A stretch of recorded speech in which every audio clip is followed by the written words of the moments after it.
Welcome, good evening. It is March 9th. This is our monthly meeting of the Burlington Board of Electric Commissioners.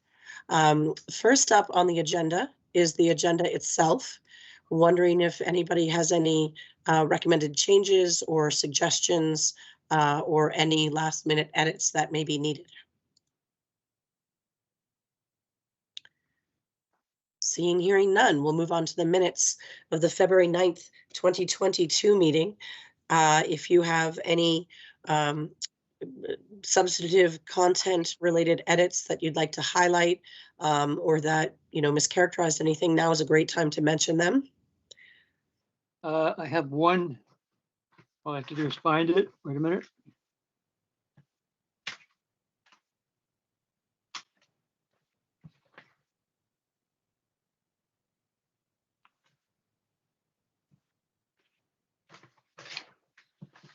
Jesus. Anyway, I can tell you what it is. It was reference to something I had sent at the previous meeting, in which I said that several other towns in Vermont had cut back on the number of streetlights. And in the quote in the present minutes, it says other communities in Burlington. It should be in Vermont. Okay, thank you. I think it's on page 2 of the. I can't find it. Okay. Great. Thank you for catching that. You said it, so good catch. Any other observed edits that may be needed? Okay, hearing none. If someone could make a motion to accept the meeting minutes from February 9th. Move to accept as amended. Second. Commissioner Shagnon, Aye. Commissioner Herendeen, Aye. Commissioner Moody, Aye. Commissioner Stebbins. Aye. Thank you. Thank you. And thank you, Lori, for your time and effort on those. Next up is the public forum. I can't quite tell if we have anyone from the public. We have Mr. Devlin, but I believe he is from the city of Burlington. Is that correct, Darren? That is correct. Tim Devlin is City Attorney's Office, City of Burlington, and is here on the railroad lease item. Okay. And Mr. Devlin, I'm guessing you don't actually want to speak right now at this exact point in the public forum. Yes, that is correct. Thank you, though. Nobody else, Lori? No, there is no one else. Okay. Well, for anyone who's watching at some other point, feel free to reach out to your commissioners or to the team at BED or join us remotely or in person if you ever have a question. Next up is the Commission Corner. This is an opportunity for commissioners to bring up any questions or highlights or thoughts in advance of getting into the full body of the meeting. Anybody want to mention anything? A couple of quick things. First of all, thank you to Emily and others for putting in that extra little bit of information on the degree day printout regarding temperature variations from the budget. That helps me. Points out how cold January was, by the way, 7 degrees below budget. So thank you for that. Just a quick question again. I've asked this about charging cars, but I'm going to ask again. I looked at the installation of a couple of high fast chargers, but it still seems like it takes about a half an hour to charge a car to go 300 miles, let's say. That'd be 30 kilowatt hours, roughly. And I was just comparing that half hour, if I'm right, with the 3 or 4 minutes at a gas pump. Anyways, for future thought, this still seems to be an issue, at least in my mind, about just how much time it will take and how many people you can process in an hour. Third point, small one though. There was an outage Sunday around 5-ish I was walking along the lake at that time and there was an incredible blast of wind. And I'm wondering if that's what did it. It was indeed a bike path, tree limb related outage that was caused by the wind. Was the primary largest cause. We had some other smaller outages, I think, scattered throughout the city at that point. But at one point in time, we had several thousand folks out for about 5 minutes. The team got about 2/3 of them back online within the first 5 minutes. And then everybody was back on within under 2 hours time. It was really Yeah, scary. that's- It was a nice day and boom. I was really moving fast to get away from trees. So it happens. Thanks. Okay, that's it. Thanks, Commissioner Herendeen. And yeah, to your point about the time of charging, you know, I really view this market as just a constantly evolving market, and we'll see what they figure out in the next 1, 2, 3, 4 years, because it certainly is shifting quite a bit. Any other commissioners want to raise anything or bring Oh, any? sorry. I'm back. No, Uh, and I just wanted to say I'm here too. It's Bethany. Oh, hi. Great. Thank you, Commissioner Herendeen. No, Well, Commissioner wait. Whitaker. Commissioner Herendeen, what did you want to say? We're talking about some discussion of lighting next time, right? Yes. Okay. And my guess is Darren was going to touch on that, but yeah. So essentially, Burlington Electric has reached out a couple of times to the National Standards group, and they're still either waiting for a reply or maybe they've received a reply in the last couple of weeks or so.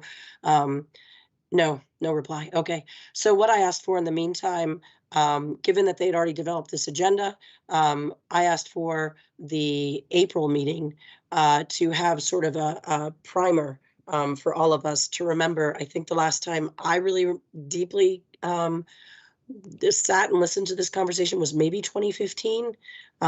Maybe it was a couple years smiling, 2017, 2016. Well, the big discussion was in 2013 and 14, but Okay. we did revisit it briefly around 2017, I think. Okay. So it was a while ago. So if it's that foggy for me, I thought it would be helpful while we wait for the national standards entity to get back to Burlington Electric team, that at least we could get up to speed in terms of what we're doing currently, what the standards suggest, how other communities have rolled this out, and what all that means, so that when we do get a reply, and Darren, if it'd be helpful for the commission to nudge, we'd be happy if that would be helpful. But when we do get a reply, we can actually dig in a little bit more quickly instead of having to do the background homework. Yeah, the only thing I wanted to mention is we haven't had a reply. I know we've had some back and forth, but we haven't gotten a substantive reply. I can't promise that we'll have one by the April meeting. I know Munir and Andy Elliston are keeping tabs on it. I did also want to mention that I anticipate a heavy volume for the April meeting in particular. I think there are at least 4 to 5 significant items in addition to the lighting that I'm anticipating we'll be bringing to you. So I just wanted to put that out there. The commission can certainly include the lighting in April, or you may look at it and decide that you want to maybe hold it till May, but I'll leave that in your discretion. But I did want to warn we're going to have a very dense agenda for April. Okay, we could, I mean, particularly if we don't have an answer yet, we could move it to the May meeting. And perhaps then we'd have a full overview. I just know that the details matter here, so I do think the commission is going to need that background detail before we actually jump into, you know, any sort of discussion about it. Is that okay for commissioners? If we have a packed April agenda already? Yep. And if we're not hearing back? Okay, great. Yeah, absolutely. Yeah, fine with me. Yep. Okay, thank you, everybody. Probably doesn't make our residents in the South End too happy, but we're working on it. So any other comments for this section of the agenda from commissioners? Okay, so we will move on to the financials. Emily Byrne, welcome. Good evening. General manager update? We need the GM update first. So, I missed that entirely. Who needs Darren? No, I I'm thought I kidding. was off the hook here. That was good. Thank you. Sorry, it's Uh, been a long day. We're in the last, yeah, anyway, thank you. No worries. Sorry, Emily, you're off the hook for now. Just for the moment.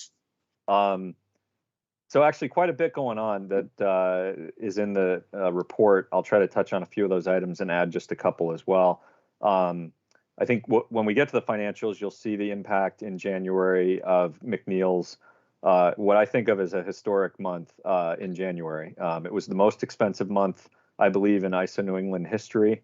And McNeil ran 24/7.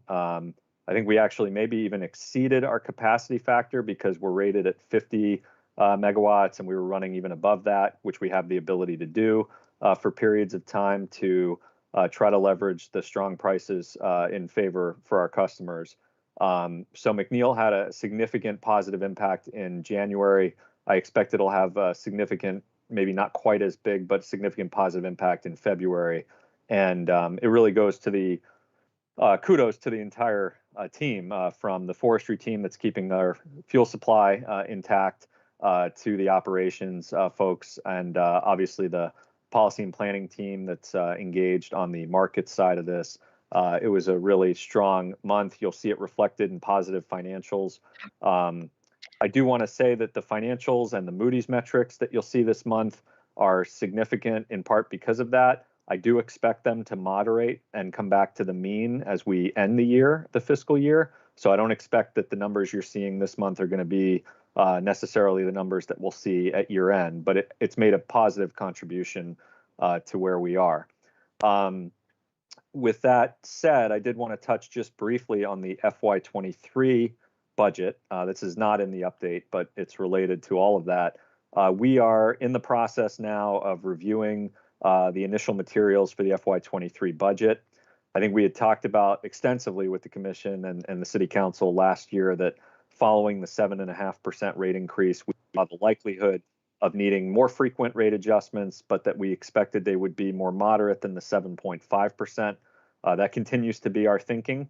The inflation environment that we're in is not helping us in that regard. It's creating more challenges, but our goal is going to be to deliver a budget in FY23 that, while it will include, in almost all likelihood, a rate adjustment proposal, that adjustment will be more moderate than what we dealt with the 7.5% last year.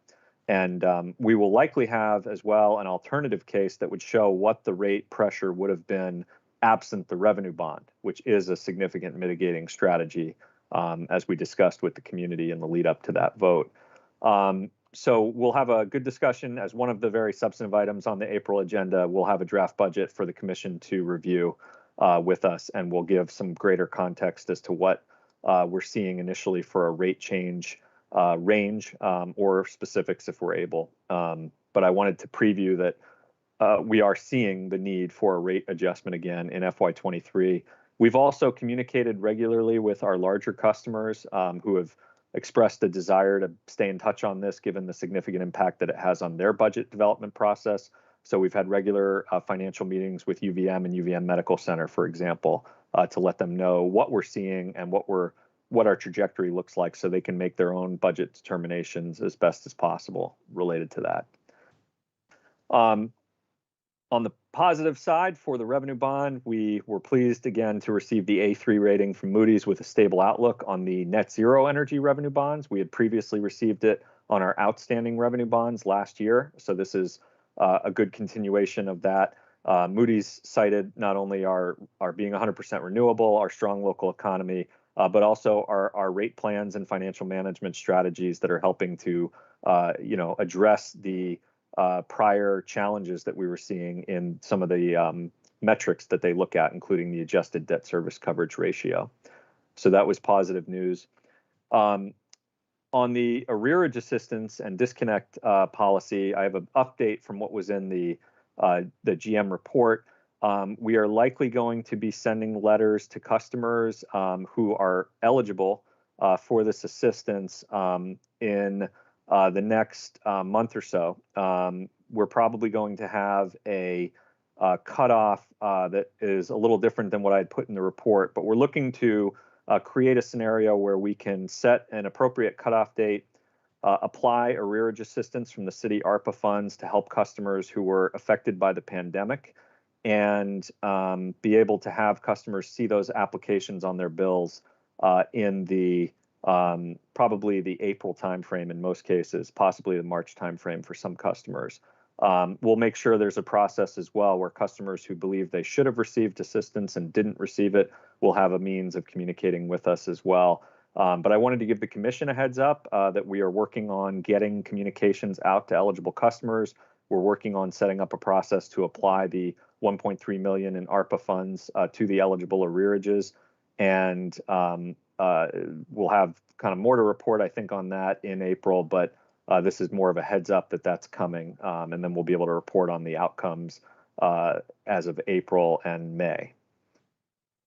I won't linger too long on legislative activity other than to say that our charter change, the thermal energy charter change, has passed in the House, is over to the Vermont Senate. I imagine we'll have hearings at some point in the near future, hopefully in the Senate.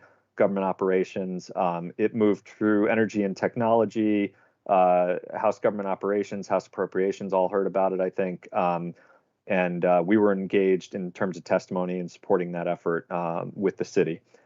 So it's through the House over to the Senate, and we'll have more to report on that in the near future. District Energy, in addition to what's in the note here, that we have meetings over the course of the next few weeks with UVM and UVM Medical Center and are working towards the conclusion of phase 3. The two other notes there are, I believe there's been movement in Congress such that there's a likelihood that the omnibus appropriations bill will be advancing in the very near future. And we have confirmation that the district energy funding that Senator Leahy had appropriated for us is in the final version of that bill. So we expect that that funding will be available once that bill is passed to support the effort. We're also applying for competitive funds that would further lower the cost of the project, expand more infrastructure to the Intervale Center to help more of the Intervale Center buildings potentially join the project, and also expand some controls technology that we wanted to have for automation at UVM Medical Center. So Evergreen is working with us on this grant application. It's potentially a $3 to $4 million competitive grant application that we'll be submitting, and it would be in addition to the funding from Senator Leahy if it is successful. Couple other items in the report. You're going to hear in a little bit presentation on the low-income rate options and ideas from James, Policy and Planning. I wanted to highlight that our goal will be to come back in April, and that will be another item that will be potentially on the April agenda, is approval recommendation for the electric department to bring to the city council to advance a pilot low-income rate, which is different than what we have now. We have a temporary energy assistance program in fiscal 22 that's funded with ARPA dollars. This would be something that would be a pilot rate that could potentially lead to a more sustainable program over the long run. So that'll be another item that we're hoping to bring in April. There's some other key financial items in April. The KeyBank line of credit that is able to count towards our Moody's Days cash on hand with one tweak in the wording that we've worked on. We'll be bringing that to you in April for approval. I believe that expires in May. So that item will be coming as well. Also, level 3 fast chargers, apropos of the conversation during the commissioner's corner. We are looking at a proposal to replace our only two existing fast chargers, and I'll put fast in quotes because they're 25 kW chargers, and those are no longer considered all that fast by today's charging standards. We're looking at a proposal to replace those with 62.5 kW fast chargers, which would be some of the fastest in the state, and would be compatible with more vehicles because they would be both CCS and CHAdeMO compatible. The current ones we have are only CHAdeMO compatible, which means they only work with Nissan and Mitsubishi. So this would expand fast charging opportunities, both in terms of speed and in terms of the number of vehicles. These would be revenue bond projects, and we may have a multi-year agreement potentially with ChargePoint to support them. And even though it's already in our budget, the multi-year agreement would be something that we would likely want to bring to the City Council for approval, and we would bring it to the Commission in advance of that in April for discussion as well. And lastly, also in April, we have the expected Synapse Net Zero Energy Roadmap update. I'm hoping to have that completed by the end of this month, and we'll be able to put some slides together to highlight some of the emissions and fossil fuel use data for 2021 and some of our incentive data as well. So that's another item that I'm expecting for the April agenda, which I wanted to highlight. That's a number of very in-depth items that we'll have for the Commission in April. And then just lastly, I think before we go to the financials or any questions that you might have, I did want to note that I'd submitted a commentary. I think it's in Vermont Business Magazine, and it'll be in Vermont Digger shortly, that's in support of the clean heat standard proposal that the legislature is considering, and also made some points relative to kind of previous work with McNeil and with the RES, different policy changes and energy project changes that we've had in the state that precede the potential for the clean heat standard, and how that work could potentially be meaningful, not only from a climate standpoint, but also given the situation that we see in Ukraine with the need to just get off of oil altogether as a global crisis has emerged. So just want to make the Commission aware of that. If you see it, it'll be in Vermont Business Magazine and Vermont Digger. And the clean heat standard is a proposal in the legislature that is similar to an renewable portfolio standard, but for the heating sector this time, as opposed to the electric utilities, very much in line with what we're trying to do with net zero energy and in line with the forward-looking work that heating companies, in some cases, are already doing. So with that, I will pause, see if there are any questions. Commissioners?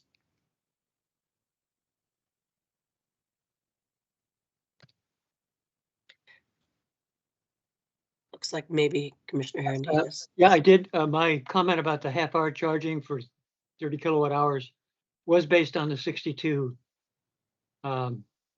kilowatt charger. Just FYI.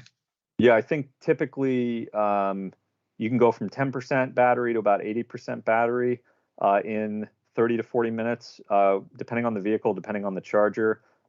There are vehicles out like the new Kia EV6 and the Hyundai Ioniq 5 that use 800 volt architecture. And if you found a 350 kW fast charger, which I think are mainly Electrify America, you might find one in New York State. There are none in Vermont. You might be able to get that 10 to 80% in closer to 15 to 18 minutes. But so that's the future. But the present is more, like you said, Commissioner, 30 minutes for a fast charge, maybe 35. But a number of folks, I think, are charging at home overnight for most of their trips. And if they're a renter, we're expanding our charging efforts for rental properties as well through the EV Match partnership. So hopefully folks can charge at home most of the time, and then they use those fast chargers when they're on a trip or in need of something if they don't have a home charger. So I had a couple of questions on this as well. I just wondering if this went out to bid at all, or if there are other, are there other entities that you're looking at proposals from also? So for this particular one, we received an unsolicited bid from ChargePoint as our current vendor to basically do what they call a rip and replace, which is they go in and take the existing chargers that we have with them, and they are able to take them out, use the existing electrical and put them in. And their pricing came in significantly under what we had budgeted for level 3s generally. So we felt like that was a good opportunity. In the future, when we go to do new locations, we would be looking at an RFP process and looking at whether there are other vendors who could serve new locations. But in some cases where we have a good rationale, we're able to accept kind of an unsolicited bid for a good project, provided there's a rationale, which in this case, them being an existing vendor and providing strong pricing, we thought was worth moving forward more quickly. Thank you. And I actually, I don't yet own an EV, but I wish I did. But I'm wondering, you know, just in terms of consumer protection, like what are the communications that, hey, you're definitely being charged this much at this time? Like, how is that, like, I mean, if these are on Burlington Electric property, or, you know, at least one of them, and then at city property, like how do we make sure that we don't end up having folks say, oh, wow, or whatnot? I mean, ChargePoint is nationwide. So I'm not asking initially about ChargePoint. I just mean writ large. How do we make sure that consumers are getting what they know they're getting and what they're signing up for? Well, the great thing with BED chargers, which is whether it's going to be fast charger or level 2 at this point, is we have a public tariff for the public charging stations. I believe it's 17.3 cents or so per kilowatt hour prior to the rate change. It'll probably be affected, you know, by the 7.5%. And so you're getting a transparent charge per kilowatt hour, which I think is better than getting a charge, you know, per hour at the parking situation or, you know, for an amount of time. I think you want to charge based on the energy because that's very similar to charging, I think, per gallon, which is what people are used to at the gas pump. The pricing that we're offering is extremely competitive from what I've seen as an EV driver, even looking at other communities in Vermont. I'm not aware of really any public chargers other than some that may be free of charge in some cases, where the rate is as competitive as what we're offering at the public tariff stations. The app that you use for ChargePoint, for example, if you're at a BED charger, will tell you exactly kind of how much you're charging in terms of kilowatt hours, what your pricing is, and we'll warn you when we do have is a 4-hour parking limit typically, so that people can move in and out of the chargers. And after 4 hours, there is a parking assessment that's levied if you want to stay at the station for a longer period of time. But I feel like, and it looks like James maybe has some thoughts too, for at least for the Burlington public chargers, it's very transparent in terms of the tariff price, the per kilowatt hour charging, and then the parking fee coming on after 4 hours to encourage folks to, you know, use it, but move on when they're done, as opposed to parking there and holding this charger from somebody else to use. Great. So just add that it's essentially the same as our SG rate, small general service rate, and so it's governed by PUC rule just like any of our other tariffs. The only thing I'd mention, and Darren's absolutely correct about everything he said, is just that when we start thinking about the much faster charges, we may want to consider is whether we want to change that 4-hour penalty to encourage more turnover at a high volume charger. But that's a future discussion. But that's out there too. Is, you know, that 4 hours was based on the capability of our existing level 2, mostly level 2 charging fleet. Great, thank you. And also just glad to see that you're looking into, you know, the low income rate as well, and keeping district energy going. So, you know, if we can be helpful, let us know. Thank you. Any questions or comments for Darren? Okay, hearing none. Now we will go to financials. Emily.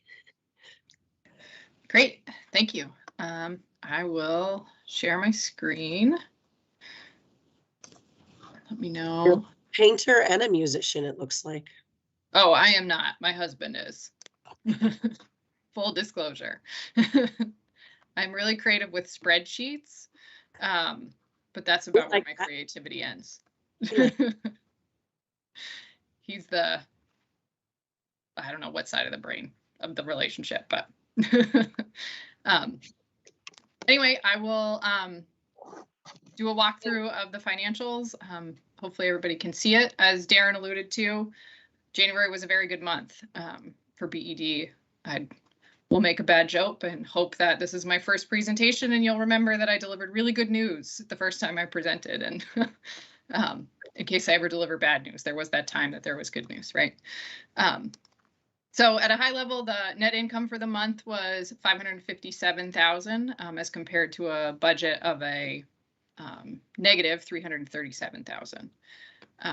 So a variance of almost $900,000, $894,000. And year to date, that puts us at 698, almost $700,000 over budget, or not over budget, as compared to budget, to the good. So on the revenue side for the current month, sales to customers was up $195,000. This was primarily driven by residential, which was up about $205,000. The commercial was down slightly, about $12,000. So residential was ahead this month. Other revenues were down $36,000. 33 of that is due to the EEU. And then this was not a rec month, so there are no receipts to report in January. On the expense side, we're very favorable, primarily on the power supply costs.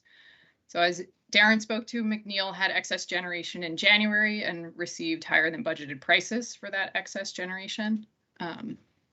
That's it in a nutshell. James, I don't know if you have anything you want to add to that, since this was a good month on that front.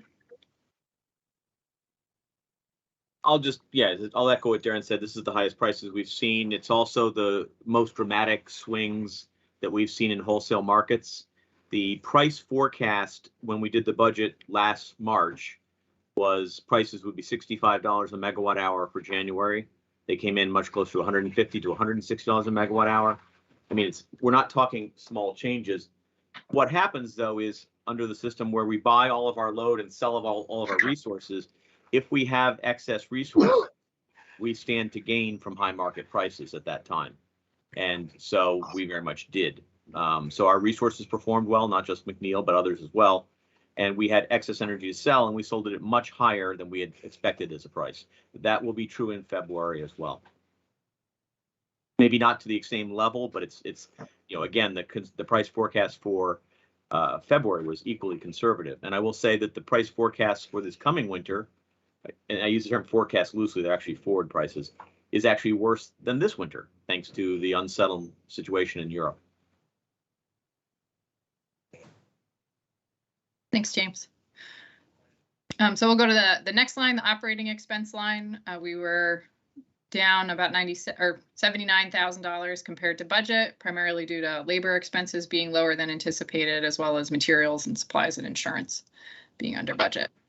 We'll go to the taxes line, which I believe everybody's been briefed on, the changes in pilot and the savings associated there. So that looks as it has in prior months.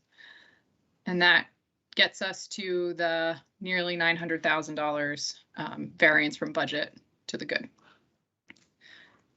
So for the year, we're ahead on sales to customers by $90,000. The benefits of January sort of made up for the lower previous months. So we're ahead there. We're down on other revenues, primarily due to billings associated with other customers. For the capital costs, I might need help, Darren, on this one. I'm totally blanking on what it's called. Contributions to capital. Contributions to capital, thank you, are down this year.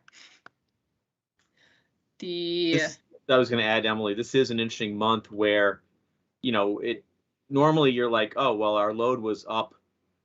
We actually, every megawatt hour that we sold that was in excess of what we expected, we sold at retail rates, which were surprisingly close to the wholesale revenues we would have received if we'd not made those increased sales. So that's how high the wholesale markets were. Cool. Thanks, James. And then again, we're still ahead on power supply revenues as we had in prior months. And as you can see below, the McNeil revenue did very well, making up for lower performance in wind, hydro, and the other rec generators. The power supply budget, partially driven by the prior month, is $1.26 million below budget, which is about 7% below budget. Purchase power is down, transmission's down, fuel is down. So we're tracking very well there year to date. Our operating expenses are down for the year, $950,000 for a variety of reasons: labor, outside services, materials, etc.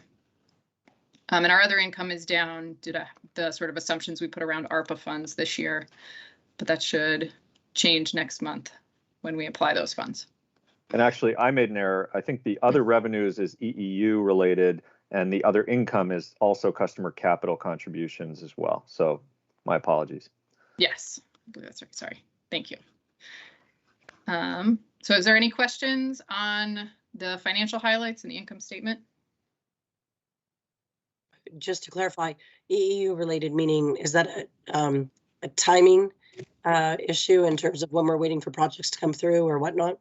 Yeah, it's billing against the EEU revenues. So it comes in and out both sides. So other revenues will reflect the EEU billings that we've done, and it can be timing.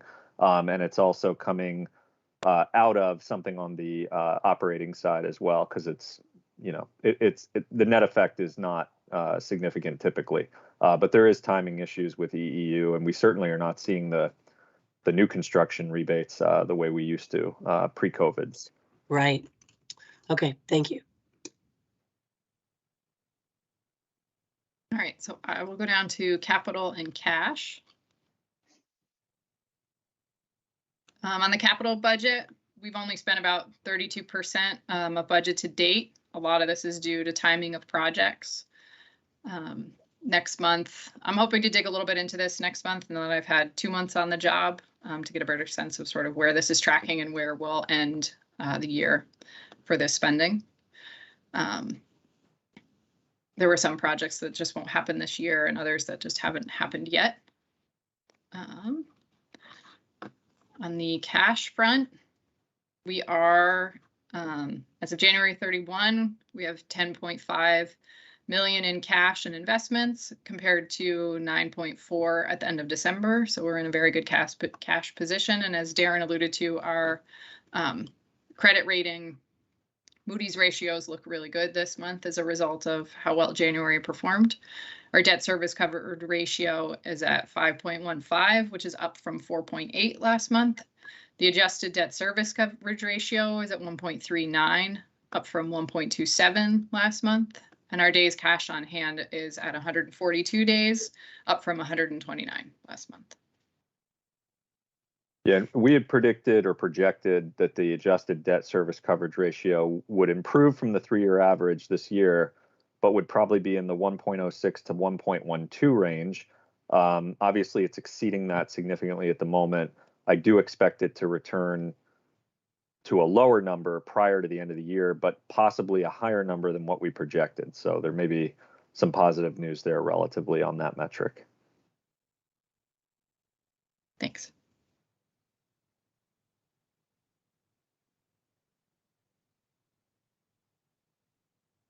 Great. If there are no questions, that's all I have today.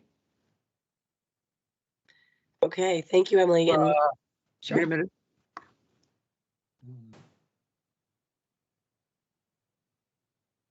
This is Bob. I do have one question. Sure. If we go back to your initial table, a couple of pages back, keep going. Okay, that's good. This is just for me in the elevator. So right now, operating income year to date is way up relative to budget with successes such as McNeil in January. But in the next, 5 months, we're still budgeting being down by 3 mil. And that, I'm asking if that is the justification for the concern about a rate hike. And also if we still think that the yearly budgeted number is reasonable of 3 million deficit. I think Emily, I'll take just a shot at that, and please jump in with anything. I think the 7 months of fiscal 22 is showing a significant benefit on operating income. I think it's possible we'll end the year, not guaranteed, that we'll end the year better than budget on operating income based on some of these changes that we're seeing with the power supply with McNeil. That won't drive anything relative to next year's rate case need necessarily. What it may do, anything that happens positive in 22 that gives us a better cash position than we expected going into 23 can help us from a days cash on hand standpoint, and from a revenue standpoint revenue need standpoint in 23 to some extent. But 23 is going to be driven by a separate set of factors in terms of operating. We're going to have to assume, changes related to COLAs, changes related to some of the IBEW retirement arbitration impacts that we've talked about are going to come into effect in FY23. There are some other upward pressures related to inflation that we're going to be accounting for. So when we look at the revenue need in 23, we're going to be looking at it really with a fresh kind of piece of paper in terms of the operating needs and the expenses. So 22 can help us from a cash standpoint heading into 23, but it won't necessarily change the rate need other than that, would be my assessment. Okay, thanks.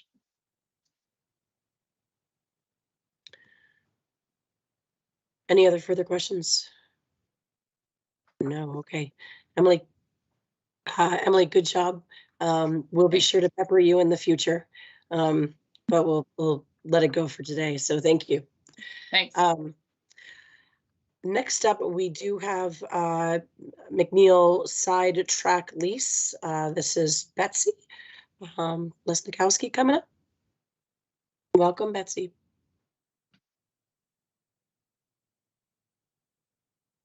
Hello.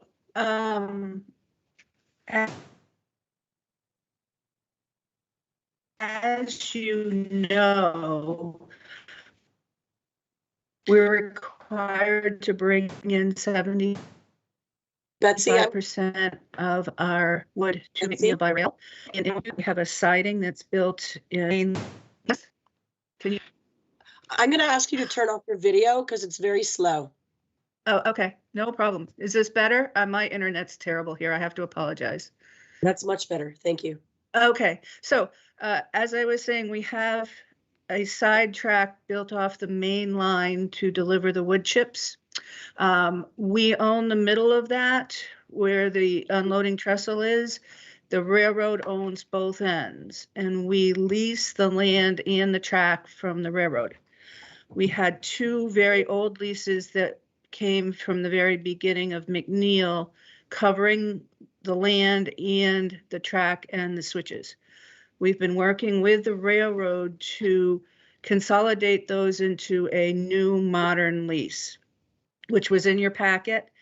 I've been working with the railroad, with Tim Devlin, the city attorney, with Darren and Paul Alexander to Oh, hey, Betsy, I'm sorry to interrupt. I think Channel 17 just noted, Emily, you might still be sharing your screen for the financial highlights. You might have to unshare just so we can go back to the regular view. Sorry to interrupt. No problem. You can't see me anyway, so it doesn't matter. So we do have this new lease that we've been working on as a group. We've been back and forth with the railroad, and they have given in on some things and not others. And we feel like this is the end of, as Paul Alexander says, this is the end of the line for this. So we are asking you to recommend that the city council will authorize Darren to sign this lease, and we can move forward on it. If there are any questions on it, I'm happy to answer historic things and the railroad piece, and Tim has the legal end of it if there are any legal questions that people have. Okay, well, this is Bob, and pardon me for being daunted by that 20-page legalese item, but no, I've not read every word. Quick question, how long is the lease? It's indefinite. It will renew yearly until either party chooses to stop it. Okay. It does not have a set time frame. Okay, second question, I'm looking at the map and I'm thinking, I did skim some of that verbiage, and there's a lot in there about who has right of way and all that. Yep. Which makes sense because when I look at the map, I see this single rail line coming from downtown and heading out, maybe as a part of Amtrak to Montreal eventually. So that's my first question. Is that going to be the line for the main line? Maybe I shouldn't ask you, but it Yeah, does- no, I think you're right. I do believe that. No, it's not. Amtrak comes up through Essex. It would not come up because the one that goes to Montreal is the line that goes through Essex. I believe the Amtrak they're talking about from the western side of the state will end in Burlington.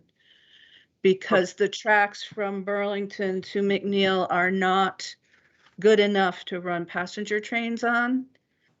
There was some talk when they wanted to park that overnight train from Rutland, parking it by Queen City Steel. And even to do that, they had to upgrade the train tracks just to run empty passenger cars. So there will be no conflict with Amtrak on that line. The possible conflict is with commuter rail from Essex to Burlington. And we've worked with the railroad over the years on that, and they have told us that that will not interfere with our chip train. That our chip train basically has priority over that the scheduling will not interfere with our chip train. Okay, that's reasonable. Those curves are pretty tight. Should have realized that. One of the diagrams that we have shows a little zone to the south of the trestle outlined in blue. And it wasn't clear to me whether that implied there's going to be another siding there as well. No, I think what it is it's the two ends from the main line into where we own. But there's no room for another siding there as far as I can tell. Okay. And I did confirm these sketches with the original sketches that in the original documents, and they are the same. If there's increased, one more techie question. If there's more traffic on that line, what am I trying to say? The siding that has the trestle on it isn't very long in terms of number of cars. So I'm guessing maybe sometimes the cars actually go out into that line. And if there's increased traffic on that line, does the actual length of this siding become a limiting factor? Well, yes and no. We can fit all 21 rail cars on the siding. At times we've run 24 cars and you do have to switch back and forth onto the main line and back. If we were to run longer trains, we have a few issues. We can only block Intervale Road for up to 15 minutes. And even that people don't like. It's a dead end road and people get upset if they have to wait more than 5 minutes. So we're really limited to how long a train we can put on, and the siding that we have would fit the cars that we have. If we look ahead to DES, would that problem necessarily potentially be more troublesome? Well, I don't think so, because everything from that would be underground going up under the track. So I don't see a conflict there. Well, might we be burning more wood? I guess is what I'm asking. I guess the answer is no. So I don't think it's, and the people that know more about it can correct me, but I don't believe it's a significant amount more that we will be burning, maybe a bit more, but. That's right. Right now, we're That's right. not bringing in we're trying to bring 5 trains a week, but we don't always make that. okay, thank you.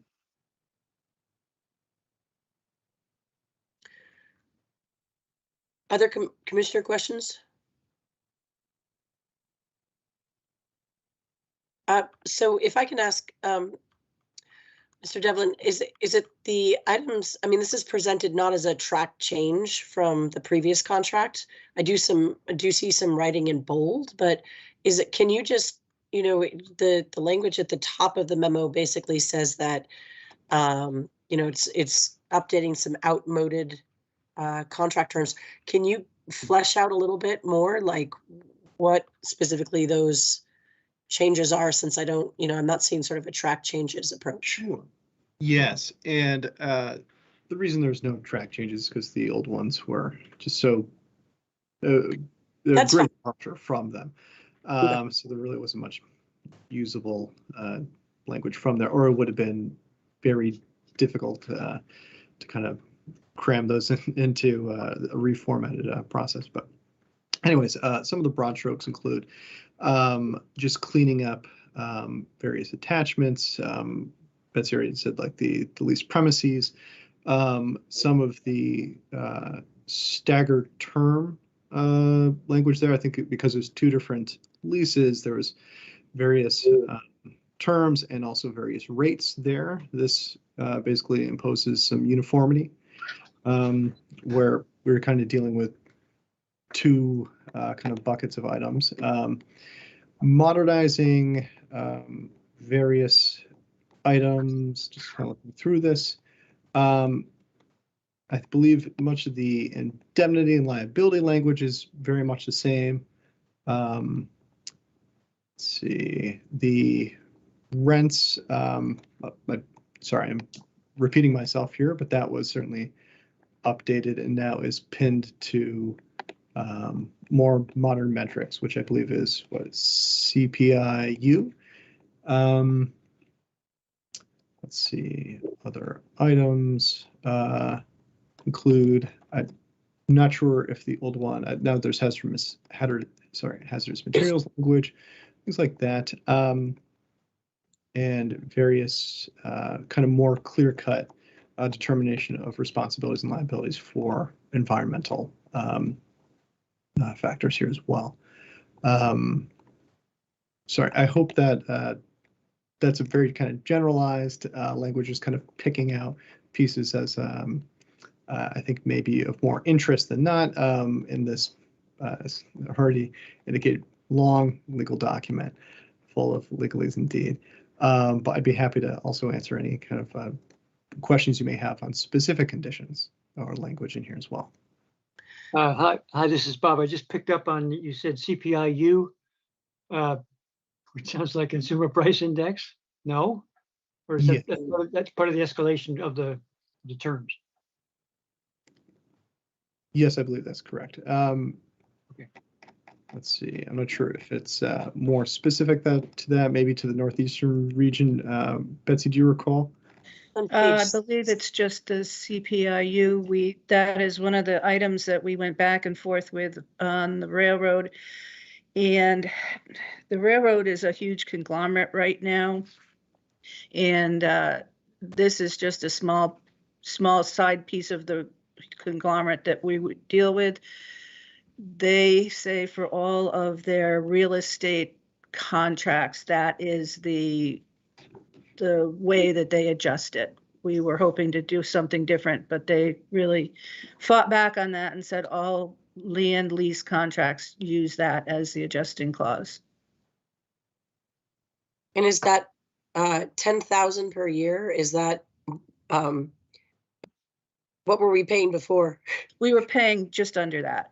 When you added the two leases together, they were over $9,000. So that price is not totally outrageous compared to what we've been paying. The old leases didn't have real good ways to figure out how they were going to increase the prices. They just kept sending us invoices and we kept paying them. So this was one of my questions. I wanted something in writing that really documented how it was going to change, what it was built on, and how it would change over time. Okay. I like that the term suspension and termination seems pretty even on both sides. The one piece that I'm curious about is the last piece I'm curious about is section 9, and I did see Paul show up with regards to the hazardous materials. We did go around just to answer that. They originally told us that they thought wood chips were flammable, that they would be included under that section. We did fight back on that, saying that they're green, they're almost 50% moisture, they're in the train for a total of 3 hours a day. There's no way they're going to become flammable. They agreed. We have in writing that they say wood chips are not flammable. So they're, even though that's in that contract, that's not they're not counted as a hazardous material. Okay. What else could there be? Well, I Just what- think this is, thinking of again, this is a stock lease. So if you're hauling petroleum or propane or something like that, I think this is their land real estate lease that they just use for everything. So that clause is in there for other materials that somebody else might be hauling. So this is But their they- sort of their pro forma language. Yeah, but they did confirm that now they do not count wood chips as flammable or hazardous. Did they do that like in writing, like via email? Yes, yeah. Great. Okay. Thank you. Commissioner Herendeen. I'm good. Okay. Other questions from other commissioners? Okay, well, we were handily provided the verbiage to read. It is, thank you, Lori, on page 30 of the PDF or 31.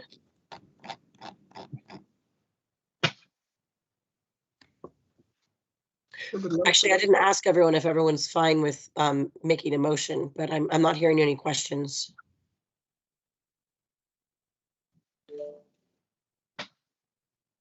Sure, I can make the motion. I make a motion to approve and recommend that the city council authorize the general manager of the Burlington Electric Department to execute a sidetrack lease with the New England Central Railroad to facilitate the delivery of wood chips to the McNeil generating station, subject to review and approval of the city attorney's office. I'll second that motion. Commissioner Shagnon, Aye. Commissioner Modi, Aye. Commissioner Herendeen, Aye. Commissioner Stebbins, Aye. Commissioner Whitaker. Aye. Thank you. Motion passes. Thank you. Thank you, Betsy. Sounds like Thank that you, took, everyone. how many months did that take? We got well, it took over a year for them to even give me this document. Then we've been working on it since October. Lots of back and forth, but they gave in on some things and we gave in on others. So I think since nobody's happy, we all won. Well, thank you both. Have a good night. No need to stay with us unless you really want to. Thank you. Next up on the agenda, we have the low income rate overview discussion with James Gibbon. And this is also a vote, if I recall correctly. No, it is not a vote. No and vote. it's Gibbon. What did I call you? Gibbon. We're hoping for a vote in April on this one. I'm just checking the agenda. Yes, okay. James Gibbons, discussion So only. Our very much our intent here is to give you some idea of what we're thinking, solicit comments rather than hit you in a single meeting and ask you to act on it at the same meeting. So you don't sound very good. I'm sorry. No, I'm somewhat sick, so hence my peak performance, Mr. Gibbon. Well, anywho, can you guys see my screen at this point? Hopefully. All right. So Darren asked me to give you guys a quick overview. Again, my goal here is really to lay out what we're thinking in terms of a structure. But for the next meeting, we'll actually be bringing you the proposed tariff language to actually act on. So really, if you have any deep, vested loathing of our proposed course of action, this is where we'd like to hear it so we don't waste a month and bring you something you won't approve. So anyway, with that said, I'm going to try to figure out why my screen is not advancing when I couldn't make it not do that before. All right, this is a quick summary of the energy assistance programs we have been looking at. The obvious ones to look at are the two that are approved in Vermont, and the two approved low-income or energy assistance rates in Vermont is that of Vermont Gas Systems and Green Mountain Power. And both of those are structured fairly similarly. They're both a stated percentage discount off of the rates and charges that would otherwise have applied. They are using outside determination of eligibility to offload themselves so that they are not the ones responsible for determining whether or not customers qualify for the rate. And they're both using the Department of Children and Families. qualification. So if you're qualified there, you're qualified for the rate. And they have slightly different income thresholds. One is 185% of federal poverty level. One is 160% of federal poverty level. Okay. Those are the two structures that have been approved in Vermont. None of the other electric utilities have low income rates, but this kind of low income rate at this time, WEC may be doing something, but I'm not sure it fits the mold exactly like we're talking about here. We did take a quick look at Austin Energy. Austin Energy does do a flat discount per month for the customer charge. Essentially, they move your customer charge. They determine the eligibility at the city level, and the city is the one who determines it. And they're using a higher level, a 200% of federal poverty level cutoff for doing so. But it is, again, unlike other two structures, it's not a percentage of the bill, it's a flat dollar credit. Sacramento Municipal Utility District, SMUD, who is certainly one of the very biggest municipal utilities in the country, multi-million customer municipal utility, does tiered monthly discounts that reduce the customer energy charges. The discount is dollar-based, and it's tiered based on federal poverty level and level of federal poverty level and by year. So it changes over time and changes by income level of the participant. Those are just some of the structures, and you've got the footnotes for the sources of it down at the bottom. The thought we have right now is probably that we would lean towards a percentage discount for eligible customers. It has the merit of having been a structure that is approved and in use in Vermont in two other regulated utilities. So it's got consistency, and I don't know that we would necessarily end up at the same percentage, but I think the structure is a structure that we think probably makes sense. That means the higher the bill, the more assistance you provide, which, as opposed to a flat credit, which doesn't do that. But the only note is we may not be able to implement it by we're looking into this with Mike Leach and on the implementation side is, if we can't do it as a actual percentage reduction in the bill, there is a workaround for that, which would be to file tariffs for income qualified customers that were a stated percent lower than the other applicable tariffs. So if, let's say, you wanted to do a 5% eligible discount, you could file a residential rate for eligible customers that was 5% lower than the standard RS rate. So you could still, even without implementing it as a percentage credit, we could still implement that structure if we wanted to. Okay. We could implement a flat dollar bill credit, but that is not our first thought of what we would do. We are going to have to come up with some estimate for you at the next meeting of not only the structure, but the impact on our financials of the structure. And we're certainly concerned or cognizant that at this point in time, a significant reduction in revenues due to offering this rate is not built in our budgeting assumptions. So, this is something we will have to look at what the effect of it will be. We do certainly seem to have a higher than federal average distribution in the lower end of the income spectrum. The graph at the bottom is really the United States average versus the Burlington information. The 2018 federal poverty level for households of 4 is 25,100. I mean, the poverty level is a scary number in terms of low money for a family of 4. The 2020 electric usage is based on average bills. That's actually not in use right now. We do have to consider that we have large student body populations, which might be factoring into this. In terms of, does a student count as having no income? So we're not certain about that right now. Also, it should be impact, not impact. So I can make a mistake as well, apparently. What we need to do between now and the next meeting, if you think that this is a reasonable structure, a percentage discount applied to eligible customers, is we need to essentially do the math of calculating the eligible customer pool based on a threshold, calculate what assistance we're proposing to offer, and calculate what we think the uptake will be of the eligible population to come up with a dollar impact on the financial statements. So that's the work that my team has already started doing, is putting that piece of it together. I would say we would want to keep in the back of our mind when thinking about setting those thresholds that a subsequent change in one of those, either the threshold or the amount of assistance, it's going to be a lot easier to move those numbers up in the case of assistance or down in the case of threshold than it is going to be to move them the other direction. So if you're either increasing the assistance or increasing the eligibility, that change will be easier to implement and do, I think, perceptually, than to do something that reduces the eligibility or the assistance. So it may be wise to start slightly conservative too, and make sure that we are not caught off guard by our uptake or anything like that. We're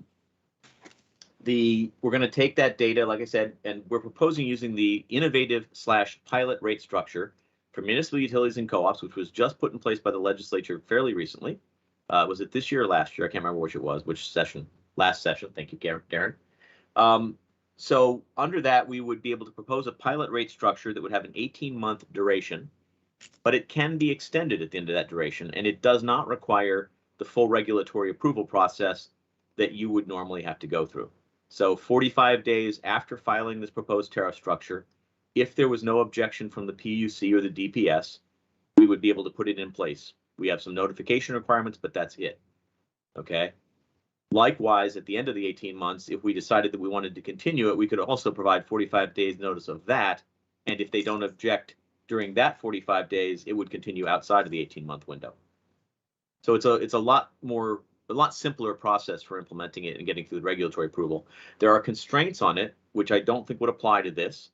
And the only last note is, in order to take advantage of this option, we need to make sure that there is a nexus between the proposed rate design and either Tier 3 strategic electrification under the RES or the state's comprehensive energy plan. And that's what we're checking right now, is to make sure that we can make a successful, connection between one of those two things.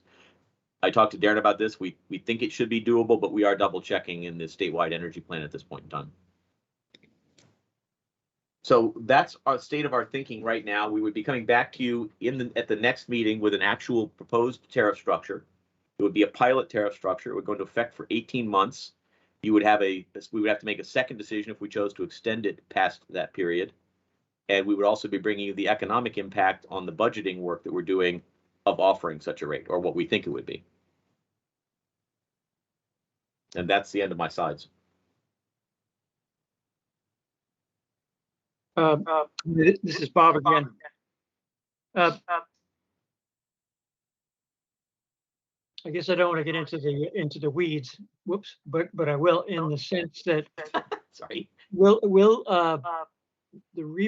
getting some kind of feedback somehow. Anyway, rebate? Let me mute to see if that's it. Okay. Better? Hello?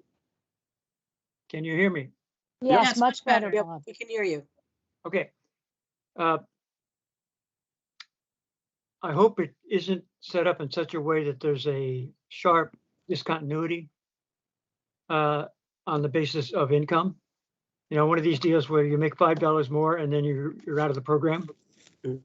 So is there going to be sort of a gradual approach to the threshold rather than an abrupt one?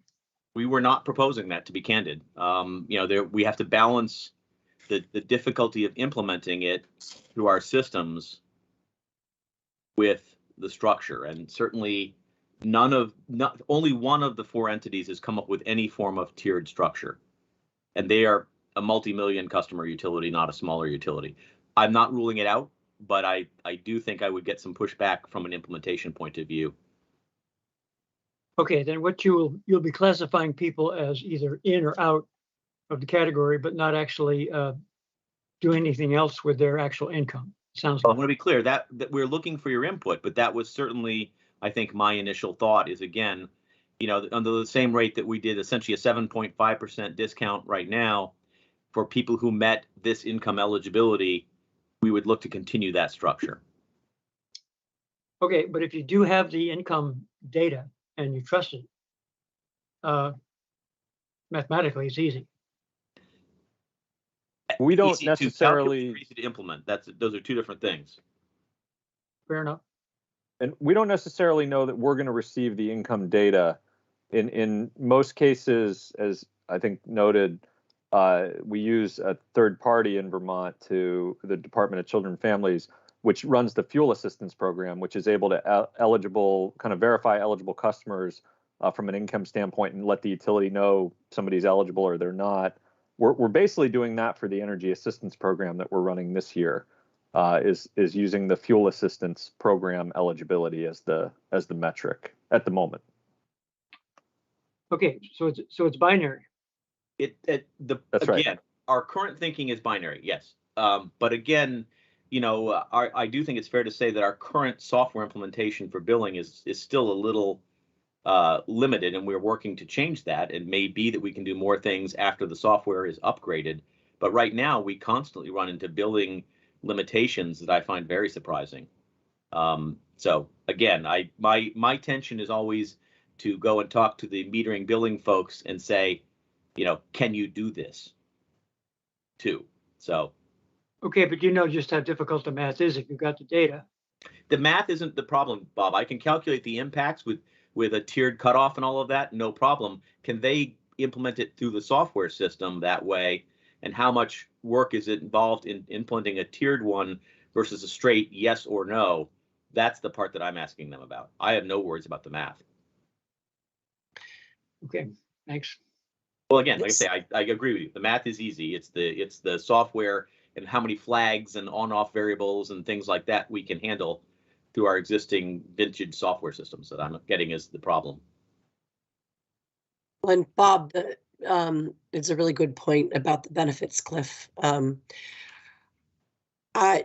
This makes me want to ask for a checkup on IT Forward in terms of that billing system, and so how is that? I don't know if Darren's in a position to offer that, but Emily is obviously the project lead on that. And so, Darren, can you offer anything? Yeah, we've been focused primarily on the meter data management system. We've gotten some headway on implementation there. We are leading into, I think, over the next fiscal year, the customer information system, which is the next piece, and then there's the financial information system is the final piece. Multi-year implementation continues to be complex. It's moving at the pace, at roughly the pace I think we had hoped, maybe with a few hiccups here and there. But the systems will not, in the next fiscal year, in my assessment, be ready to do something more complex. It's possible within the next 2 to 3 years, we might be in a position where having percent discounts at different levels or having multiple rate classes is a little easier to implement. But I think James is accurately stating the limitations of our current system, and we are probably in a 2 to 3 year process to be at the kind of more the end state that we want to be with IT Forward. So one of my stated goals from Darren was we are trying to make sure that this takes effect when at the same exact time that the current assistance program expires June 30th too, so that there's not a gap in benefits either for eligible people. So that's, again, we're a little bit constrained in what we, in terms of implementation, what we may be able to do a year from now versus what we can do July 1st. But again, I do understand the point. We did throw up one of the, a rate structure that does have that. We did that for a reason. It's a point that is valid. And just quickly one last thing, Bob, to your point too, which is the math is pretty easy on the eligible customer times assistance portion of this formula. If you believe the data you have for eligible or for income basis, the adoption rate is a bit of a wild card because our current adoption is not very high. But when you make the offering, you're exposed to anything up to 100% adoption. You can't turn it off either because you didn't like the income statement impact. So we're just cognizant of that as well. I'd rather open a program tap up than be horribly surprised by the income statement effect and have to shut it down or raise rates suddenly because of it or something like that. Okay, and my perspective is what it looks like from the customer standpoint. That's all. Understood.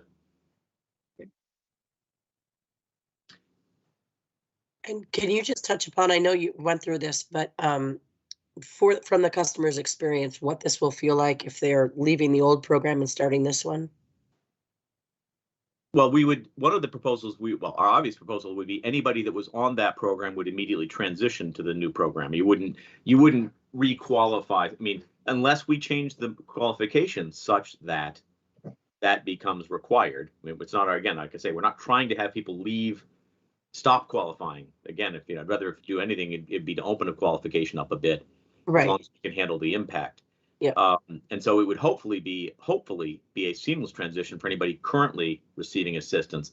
What I can't say is that it would be at the same 7.5% level or higher or lower yet without doing the rest of this math. Okay, and you'll do that before you The come. proposal for next meeting would be, what would the eligibility criteria, what would the rate structure be, what would the assistance be, and what is the economic impact on our finances of doing that proposal? Okay. Yeah, because if we've been offering 7.5% and then, we go to them, we're like, here's 4, that will be challenging for folks who really don't have very much margin as it is. So I'll be interested to see what you present when you come back.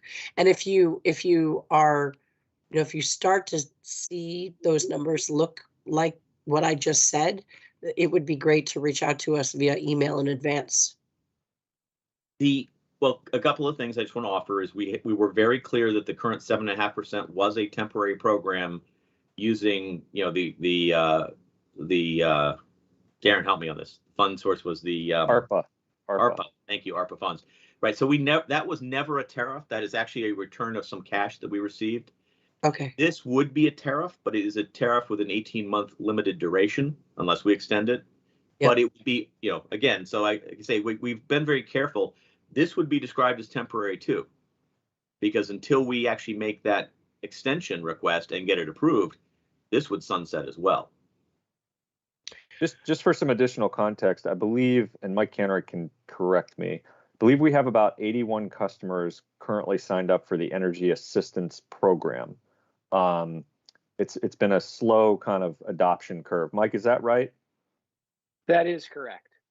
Yeah, it's been growing, but at a moderate pace. And I think, to James's point, we'll have to design this, being that it's going to be a little bit longer duration, 18-month program, and it's not funded by ARPA, to assume and hope for, frankly, a higher participation rate among our customers, but then to budget for that and make sure whatever percentage discount we're offering, we're accounting for that reasonably in the budget without dramatically impacting the potential rate change that we'll have to bring forward. So I think that's some of the math that we want to do over the next month and bring you a fully prepared proposal on that. I mean, there's obviously a juggling act between eligibility of customers, the percentage of your customer base is eligible, and offering a discount. In the most extreme case, if every customer was eligible, offering a 5% discount would raise rates 5%. I mean, you have to juggle these two things a bit, because you are taking it from a percentage of the population and giving it to another. We have no other revenue source once the ARPA money runs out. So there's got to be at least a theoretical ceiling of that impact on our budget that you must be looking at least at a conceptual level, right? I'm going to let Darren answer that conceptual level, but I'm certainly going to be looking to calculate maximum potential impacts that we might think we would see in an 18-month window. And then the question is going to be, what does that do to our rate trajectory? But Darren, if you've got more to add to that, please do. Yeah, I think we're going to be looking at, again, depending on the adoption rate that you assume, and the percentage rate, I think we'd be looking at something that would likely have at least a 5-figure impact on the budget, and potentially at a higher percentage rate, higher adoption rate, could have a 6-figure impact on the budget. So I think we're going to try to design it in such a way that we can learn from it. I mean, that's the purpose of the pilot rate program, is to offer something, learn from it in terms of how many folks are participating, what level of support is helpful, and adjust it as we go based on that. And hopefully over the long run, we'll get to a point where this is a permanent program. But I think we've gotten the temporary energy assistance program. We've learned a little bit from that. This will be a longer term, and it'll be a rate, like James said, as opposed to a assistance program. I think we'll learn from that, and then we'll try to have something more permanent after that 18-month period expires. I want to say I hear fully the concern from Chair Stebbins that if folks have been counting on the 7.5%, even though it is a temporary program, it would be potentially jarring to see that be lowered. And we just need to balance that against what the potential participation rate would be with the new program and make sure we can manage it within our overall budget and rate structure. But This is an important change for us at BED. We've not previously ever offered a low-income rate or a discount or an assistance program like this, at least during my time. And I know, given that we do have upward rate pressure to some extent, given the inflationary challenges that folks are dealing with, this will be an important offering for our customers. Well, I do think we would also be the first public power entity to have a rate like this in Vermont too. So, I mean, again, you've got VGS and GMP, who are both investor-owned entities. And I think GMP may have even funded the beginning of their program with money from either the Velco sale or the merger. I'm not sure where. I have this vague recollection that it was not initially funded out of rate base. So, but that's I'm not as certain of that as I would like to be. Jared, do you remember it all? Okay. We can check into that too and just double check and make sure that they didn't tap a source of funding we don't have access to. Yeah, it's a delicate balancing act. And like I said, oops, sorry.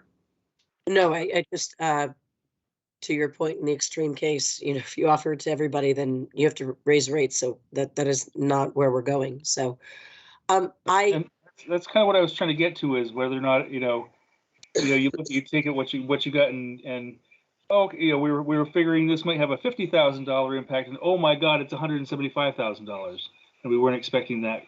Where's that pain point where you go, oh, woo, woo. Well, that's the adoption rate question. I mean, the math, as Commissioner Herndon expresses, is relatively easy. Is to say, okay, we have these many customers that qualify under this criteria, and we're proposing this much of a discount. If they all said yes, this would be the impact. And it's not likely. It's just like sending out a coupon, right? It's not likely they're all going to say yes, but they could, right? You can't assume they won't, because you can't pull. It's not easy to pull a rate back and just say, well, no longer offered or something like that. It's a rate. So anyway, but like I say, that's the math we're working with. And certainly I did also hear, to be clear, Commissioner Herndon's concern about, the cliff, and I appreciate that point too. So again, I may poke on that a little bit more too. Well, so two closing thoughts, assuming that the commissioners don't have any other thoughts. So first is, depending on how this learning experience progresses, if we were to continue this into the future, depending on how this goes, I think this is certainly something we would want our IT system in the future to be able to handle 2-3 years out, if this ends up going in the direction, into a longer term time frame.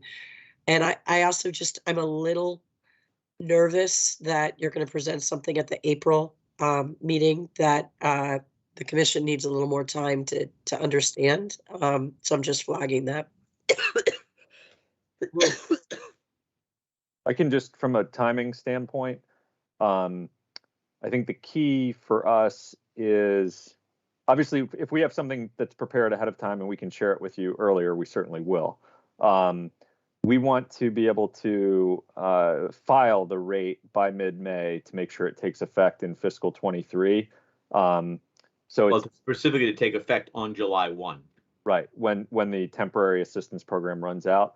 It's possible if we're not able to present something ahead of time and the commission isn't ready to vote at the April meeting, we might need a special meeting to dispose of that item and have a recommendation from the commission to the city council on it, just to make sure we can stick with the time frame. But certainly, if we have materials ahead of time that we can provide, we will do that as a preferred route. Okay. Anything else from commissioners on this? Well, thank you both. I know this is, more research, more digging, but I know it also matters to people, so thank you. Last on the agenda is the commissioners check-in. Is there anything last minute that folks would like to weigh or bring up before we adjourn?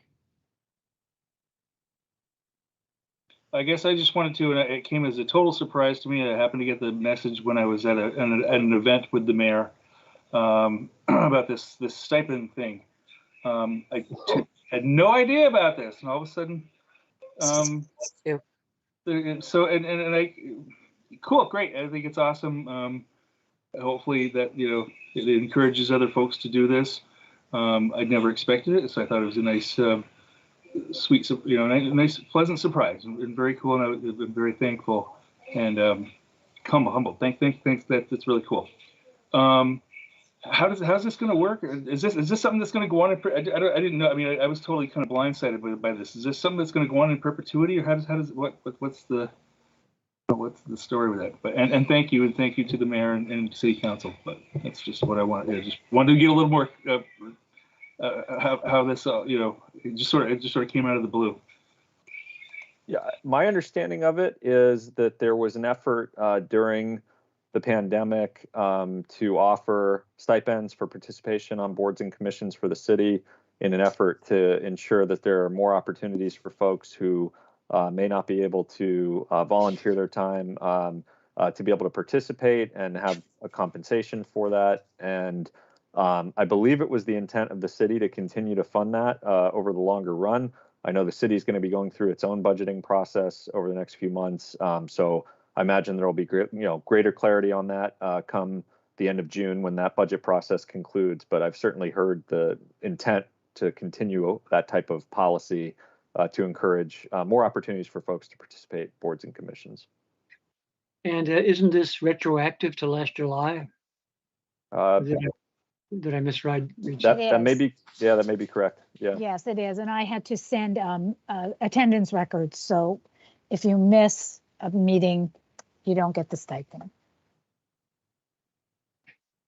Well, thank you. Hopefully it does have that impact. If this was Chicago, it wouldn't matter, of course. Okay. Scott, thank you for bringing that up. Any other comments from commissioners? Okay, hearing none, if we could have a motion to adjourn, please. And thank you, everybody at BED, for your work. So moved. Second. Commissioner Shagnon, Aye. Commissioner Herendeen, Aye. Commissioner Moody, Aye. Commissioner Stebbins, Aye. Commissioner Whitaker. Aye. Thank you. Meeting adjourns at 7:01. Thank you. Keep well.